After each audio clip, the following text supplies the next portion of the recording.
और धरने पे क्यों बैठे हैं? मैंने पूछा, अभी यहाँ आने से पहले मैं रुकी थी, उनसे बातचीत हुई। क्योंकि उनको पेंशन नहीं मिल रहा है। ये पेंशन किसने हटवाया? भाजपा की केंद्र सरकार ने हटवाया। जब पेंशन को, पुराने पेंशन को देने की बात होती है तो क्या जवाब मिलता है इनसे? कहते हैं पैसा ही नहीं है। आप सब ये कहते हैं इकोनॉमी खराब हो जाएगी, पैसा नहीं है हमारे पास।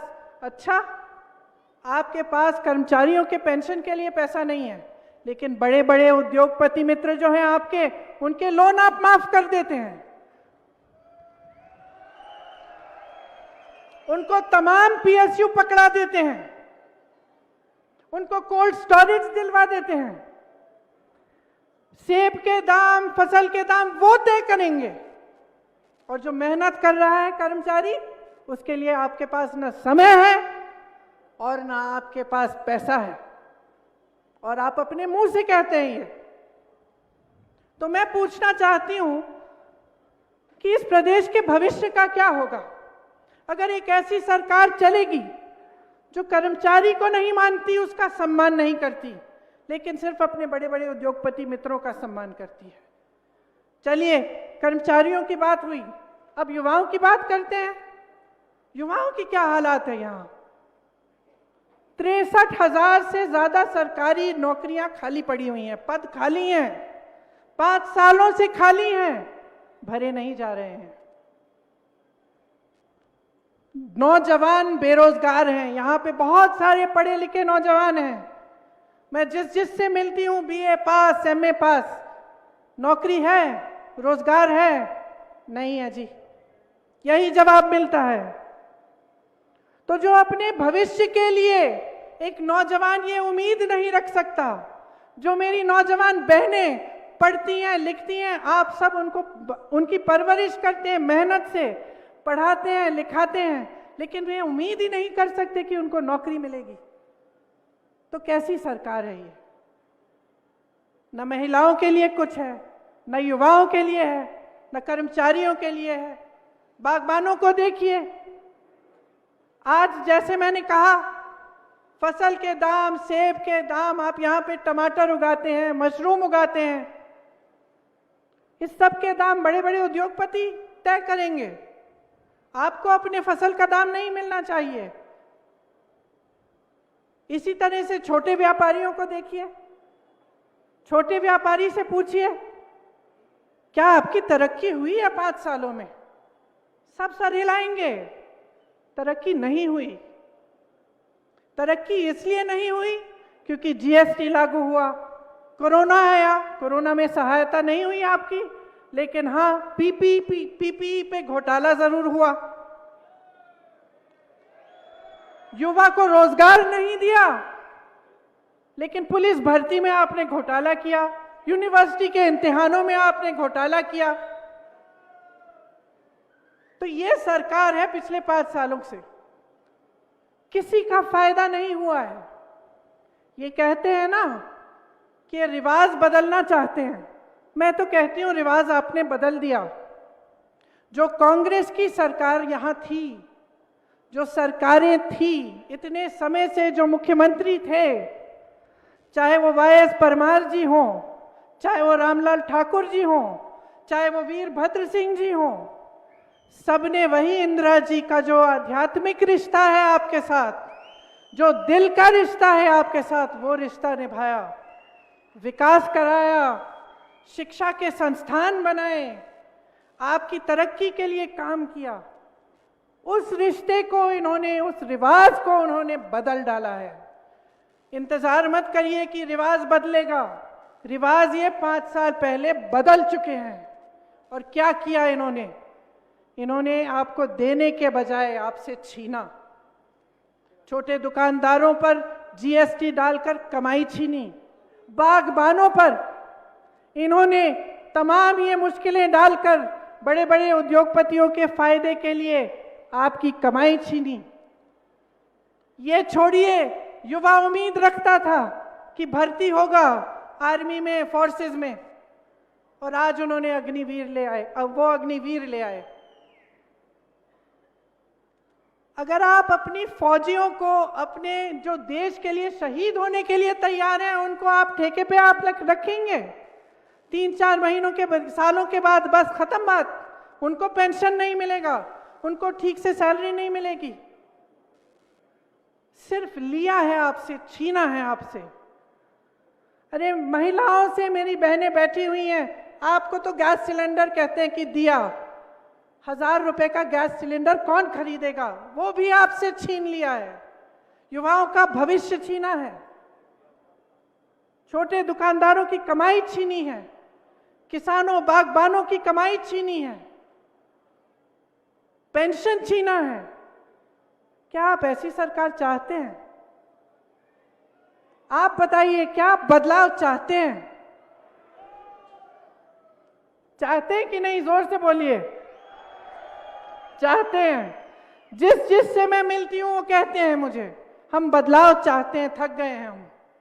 आपके जो मुख्यमंत्री थे हमारे लिए काम करते थे, यहां घोटाले पे घोटाला हो रहा है। लेकिन सिर्फ इनके बारे में नकारात्मक बात करने के लिए नहीं आई हूं मैं आपसे कहना चाहती हूं कि कांग्रेस आपके लिए क्या गारंटी दे रही है, क्या कह रही है, क्या करना चाहती है। मैंने युवाओं की बात की। देखिए, एक देश, एक प्रदेश के लिए युवाओं से ज़्यादा ज़रूरी, ज़्यादा महत्वपूर्ण कुछ नहीं है। आपके भविष्य मजबूत होंगे तो प्रदेश आगे बढ़ेगा। इसीलिए हमने तय किया है, और ये मैं यहाँ इस मंच पे खड़े होकर आपको गारंटी दे रही हूँ कि जब हमारी सरकार आएगी, मुख्यमंत्री जी बैठे थे, उनको जाना पड़ा, उन्होंने कहा था अभी आपके सामने कि उनकी सरकार बनी और जो वचन उन्होंने चुनाव में किया था कि किसानों के कर्ज माफ होंगे, वो 3 घंटों के अंदर अंदर सरकार बनने के बाद वो वचन उन्होंने पूरा करना शुरू किया। आज यहाँ पे खड़े होते हुए मैं आपसे कहना चाहती हूँ कि जब कांग्रेस की सरकार हिमाचल प्रदेश में बनेगी तो 2 निर्णय एकदम पहली मंत्रिमंडल की बैठक पे होंगे। सबसे पहला, 1 लाख जो सरकारी नौकरियां हैं, जो पद हैं, वो भरे जाएंगे और वो नौकरियां मिलेंगी आपको। कुल मिलाकर 5 लाख रोजगार मिलेंगे, जिसमें से 1 लाख रोजगार पहले मंत्रिमंडल के बैठक में तय करे जाएंगे और उसकी घोषणा होगी। दूसरी चीज कि ये जो ओपीएस है, पुराना पेंशन, वो भी उसी मंत्रिमंडल के बैठक में तय किया जाएगा और आपके सामने लाएंगे, वो आपको वापस मिलेगा। इस प्रदेश के जो 2 लाख कर्मचारी हैं, उनको अपना हक मिलेगा, क्योंकि ये उनका हक है, उनका अधिकार है जो उनसे छीना गया है। यहाँ पे तमाम युवा हैं, पिछले 5 सालों में नौकरी आपको मिली नहीं, रोजगार आपको मिला नहीं, लेकिन मेरे सुनने में आया है कि यहाँ पे ड्रग्स बहुत फैले हैं। एक ड्रग पॉलिसी बनेगी और डी एडिक्शन सेंटर हर जगह लगवाए जाएंगे। लेकिन सबसे महत्वपूर्ण बात है कि हमारा पूरा जोर रोजगार दिलवाने में जाएगा और 680 करोड़ का स्टार्टअप फंड बनवाएंगे। जो नौजवान अपनी अपना छोटा सा व्यापार शुरू करना चाहता है, स्टार्टअप करना चाहता है, उसको 0% ब्याज पर यह लोन मिलेगा और इसके लिए एक अलग से फंड बनेगा। जो सरकारी और पब्लिक प्राइवेट कंपनियां हैं, उसमें हिमाचल के रहने वालों को रोजगार की अहमियत मिलेगी। सबसे पहले आपको रोजगार मिलेगा। हर विधानसभा में हम कम से कम 4 इंग्लिश मीडियम पाठशाला बनवाना चाहते हैं। आपको याद होगा कि वीरभद्र सिंह जी ने शिक्षा के लिए कितना काम किया प्रदेश में। आज अगर बच्चा पढ़ा लिखा है, अगर हर नौजवान युवा युवती पढ़ी लिखी है, तो हम कह सकते हैं और गर्व से कह सकते हैं कि ये काम वीरभद्र जी ने करवाया था। मेरी बहनें यहाँ बैठी हुई हैं, मैं जानती हूँ कि कितना कठिन जीवन है। हर परिस्थितियों में आप गृहस्थी भी संभालती हैं, बाहर काम भी करती हैं, खेती भी करती हैं, नौकरी भी करती हैं। और जब मैं आप सबको देखती हूँ तो इतना गर्व होता है आप पे कि आप इतनी दृढ़ता से बगलामुखी माँ की शक्ति से, माँ ज्वाला जी की शक्ति से, माँ नैना देवी जी की शक्ति से आप काम करती हैं, आप आगे बढ़ती हैं, चाहे कोई भी परिस्थितियां हों। हम चाहते हैं कि ये जो महंगाई की परिस्थिति है, जिससे आपको इतनी मुश्किलें हुई हैं इन 5 सालों में, इनका सामना करने के लिए आपको कुछ मदद मिले। इसीलिए कांग्रेस पार्टी ने तय किया है कि सरकार आने पर 1500 रुपए आपको आपकी सहायता के लिए दिए जाएंगे, हर माह दिए जाएंगे। ये आपके संघर्ष की पहचान है, हम पहचानते हैं और सम्मान करते हैं आपका। हम चाहते हैं कि आपको अपने संघर्ष में मदद मिले, लेकिन हम ये भी नहीं चाहते कि आप सब पढ़ लिख कर घर बैठे। हम चाहते हैं कि युवतियां भी पूरी तरह से अपने पैरों पर खड़ी हो पाए, आपको भी रोजगार मिले, आप भी जिम्मेदारी संभालें। इसीलिए सरकारी रोजगार की बात जब होती है तो हम ये खास हम महिलाओं को भी इसमें हम मदद करना चाहते हैं। मैं जानती हूँ कि तकरीबन हर जगह एक मोबाइल क्लिनिक है। ये स्वास्थ्य का काम भी कांग्रेस की सरकारों में शुरू हुआ था, लेकिन आज पिछले 5 सालों से ये हुआ है कि ये रेफरल सेंटर जैसे बन गए हैं। आज आप वहाँ पे अगर किसी चीज़ के लिए जाते हैं तो छोटी मोटी दवाइयाँ मिलती हैं, लेकिन ठीक से अगर कोई बड़ा इलाज करना हो या कोई बड़ी समस्या हो तो वहाँ पे इलाज नहीं होता। कांग्रेस पार्टी चाहती है कि आने वाले समय में हम उन PHCs को मजबूत बनाएं ताकि आपको इलाज वहीं पे मिले, अच्छी अच्छी दवाइयाँ, अच्छी अच्छी सुविधाएं मिले। जैसे मैंने कहा, बागबानों को फसल का दाम, अपने सेबों का, मशरूम, टमाटर का दाम खुद तय करने का हक होना चाहिए। ये हक हम आपको देना चाहते हैं। हम बड़े बड़े उद्योगपतियों के फायदे के लिए आपका नुकसान कभी नहीं करवा सकते, क्योंकि जैसे मैंने कहा, जो आपके और हमारे बीच, जो आपके और कांग्रेस पार्टी के बीच में रिश्ता है, वो एक बहुत गहरा प्रेम भरा रिश्ता है, एक निष्ठा का रिश्ता है। और हम चाहते हैं कि वो रिश्ता हमारे एक एक नेता निभाएं।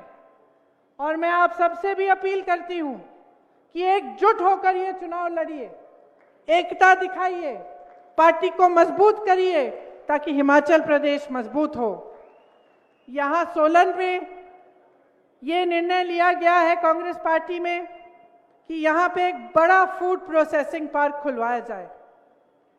ये फूड प्रोसेसिंग पार्क ऐसा होगा कि यहाँ पे जैसे अगर आप टमाटर उगाते हैं तो उसको प्रोसेस करना, केचप बनाना, दूसरी उसकी चीज़ें बनाना यहाँ पे हो सकती है, और यहीं से फिर वो पूरे देश में जा सकती हैं। तो इसके लिए एक बहुत बड़ी सुविधा और इसके लिए खास फंड हम देना चाहते हैं। अब आप कहेंगे कि देखिए, वचन तो सब करते हैं चुनाव में, हमें कैसे मालूम कि जो आप कह रहे हैं वो सही है कि नहीं। मैंने भी देखा है, मैं सालों से यहाँ से गुजरती हूँ, आपने भी मुझे देखा होगा, अक्सर हर 1.5-2 महीने में यहाँ से गुजरती हूँ। मुझे याद है पिछले चुनाव में भाजपा के जो लोग थे उन्होंने कहा था कि यहाँ से हाईवे शिमला तक बनेगी, और 4.5 साल से मैं जब ये हाईवे पे आती हूँ तो मुझे लैंडस्लाइड दिखता है, पेड़ कटे हुए पड़े हैं, कहीं पे काम रुका हुआ है, जाम है, लेकिन हाईवे नहीं बन रही थी। 6 महीने पहले जब मैं आई तो मैंने देखा कि अचानक काम शुरू, अचानक बहुत तेजी से हो रहा है, खूब धूल उड़ रही है, खूब बुलडोजर लगे हुए हैं, सब कुछ हो रहा है। तो मैंने सोचा ये तो जरूर चुनाव के लिए होगा। इसी तरह से उन्होंने कहा शिमला में हवाई अड्डा चालू हो जाएगा, ये पिछले चुनाव से पहले नहीं हुआ। हर बार मैं चेक करती थी कि भाई फ्लाइट चालू हुई, नहीं हुई। कब चालू हुई? 2 महीने पहले। 2 महीने पहले, क्योंकि अब अगला चुनाव आ रहा है। अब आप कहेंगे कि सारे नेता ऐसे ही करते हैं, आप में कौन सी खूबी है? मैं कहना चाहती हूं कि हमारी सरकारें देखिए, छत्तीसगढ़ के मुख्यमंत्री खड़े थे आपके सामने, क्या कहा उन्होंने? ओपीएस की बात की, राजस्थान में, छत्तीसगढ़ में और अब झारखंड में भी ओपीएस लागू हो चुका है। तो थोड़ा सा आप अपनी भी सोच इन बातों पर अगर आप ध्यान दें तो आपको पता चल जाएगा कि खोखली बातें कौन करता है और जो सचमुच आपके लिए काम करना चाहता है वो कौन है। कांग्रेस पार्टी को अगर आप देखें, वाईएस परमार जी को, वीरभद्र सिंह जी को, ठाकुर रामलाल जी को सेंट्रल यूनिवर्सिटी यहाँ किसने बनाई? आईआईटी एग्रीकल्चर यूनिवर्सिटी किसने दी? सोलन में हॉर्टिकल्चर यूनिवर्सिटी किसने बनाई? क्या इन लोगों ने बनाई? कौन सी यूनिवर्सिटी बनाई है इन्होंने? आप बताइए, सोच लीजिए। शिमला, कांगड़ा, नाहन, चंबा, मंडी में मेडिकल कॉलेज किसने बनाए? क्या इन्होंने बनाए? नहीं बनाए। क्या जो ये सब कराते हैं, अपने बड़े बड़े उद्योगपतियों का फायदा करते हैं, ठीक है, फायदा करिए अपने मित्रों का, लेकिन उससे कुछ रोजगार तो बने। क्या एक भी रोजगार बना है? क्या इन बड़े बड़े उद्योगपतियों ने आपको एक भी रोजगार दिया है? लेकिन जो पीएसयू ये बेच रहे हैं उससे आपको रोजगार मिलता था ना। जो मेडिकल कॉलेज हैं वो आपका हुनर बढ़ाएंगे ना। शिक्षा के संस्थान हैं वो आपको आगे बढ़ाएंगे ना। उद्योग धंधे किसने बनाए यहाँ हिमाचल में? कांग्रेस ने आपका विकास किया, सच्चाई से किया। मैं ये नहीं कहती हूँ कि सब कुछ अच्छा ही अच्छा किया, हो सकता है इसमें बीच में कुछ गड़बड़ भी हुई होगी, कई बार आप दुखी भी हुए होंगे, नाराज भी हुए होंगे हमारे नेताओं से, लेकिन नीयत साफ थी। गलतियां हो सकती हैं लेकिन नीयत साफ होनी चाहिए। तो आज इस मंच पे खड़े होकर मैं आपको कहना चाहती हूं कि भाजपा के नेताओं की नीयत देखिए आपने। चुनाव से पहले कुछ, चुनाव के बाद कुछ। चुनाव के समय उन बातों पर ध्यान आकर्षित करेंगे जिनसे आपके विकास का कोई मतलब नहीं है, उनकी राजनीति से जरूर मतलब है। चुनाव के बाद जो आपका हक है वो बड़े बड़े उद्योगपतियों को मिलता है, जो आपका हक है आपसे छीना जाता है, जो आपके अधिकार हैं वो आपको मिलते नहीं हैं। तो आप सोचिए कि आगे 5 सालों में आप क्या चाहते हैं। आप एक ऐसी सरकार चाहते हैं जिसने 63,200 करोड़ हिमाचल पर कर्ज ले लिया। आज हिमाचल प्रदेश कर्ज में है। इतने करोड़ों रुपए का कर्ज है। आपका पैसा, हिमाचल का पैसा, आपके रोजगार, आपके कारोबार, आपका विकास, आपके पेंशन, उसमें नहीं खर्च हुआ ये सब पैसा। तो कहां गया? आप पूछिए, सवाल उठाइए। ये हिमाचल का पैसा था, हिमाचल के लोगों का पैसा था। आपकी पहचान बनी थी, इस प्रदेश से बनी है। आप गर्व हैं इस देश के। यहाँ इतने फौजी हैं, इतने लोग हैं जो हमारी सरहद पे खड़े होते हैं, शहीद होते हैं हमारे लिए। हमें गर्व है आप सब पर। लेकिन आप सही सवाल करिए। जो भी नेता आपके सामने आए उससे सही सवाल करिए। पढ़ी लिखी जनता है, सब समझते हैं आज ये समय आ गया है बदलाव के लिए। इस बात को ठीक तरह से समझ लीजिए, वरना 5 साल और गुजर जाएंगे लेकिन आपका कोई लाभ नहीं होगा। ऐसे मुख्यमंत्री, ऐसे नेता जो कभी अपने घर से निकलते नहीं हैं, जो आपकी समस्याओं को ना समझना चाहते हैं ना सुलझाना चाहते हैं, इनका आपका कोई फायदा नहीं होगा। इनसे कोई काम नहीं है इनका आपके लिए। तो मैं फिर से कहना चाहती हूं कि जो रिश्ता कांग्रेस पार्टी के नेताओं का, जो मेरे परिवार के सदस्यों का आपके साथ रहा है, उसको निभाना जरूरी है। आप सबसे मैं कह रही हूं, और मैं आपसे कहना चाहती हूं, जो जनता यहां बैठी है, कि उस रिश्ते को निभाने के लिए दो तरफ आपको भी निभाना पड़ेगा, हमें भी निभाना पड़ेगा। हम अपना इन्हें कर्तव्य का पालन करेंगे, आपके लिए जी जान एक करेंगे, आपके विकास के लिए काम करेंगे। आप जागरूक बन जाओ, हमारे लिए नहीं, सत्ता के लिए नहीं, अपने आप के लिए। जितने भी पढ़े लिखे नौजवान यहाँ हैं, आप समझ लो कि आपके भविष्य की बात है। अपने भविष्य को बहुत ही संजीदगी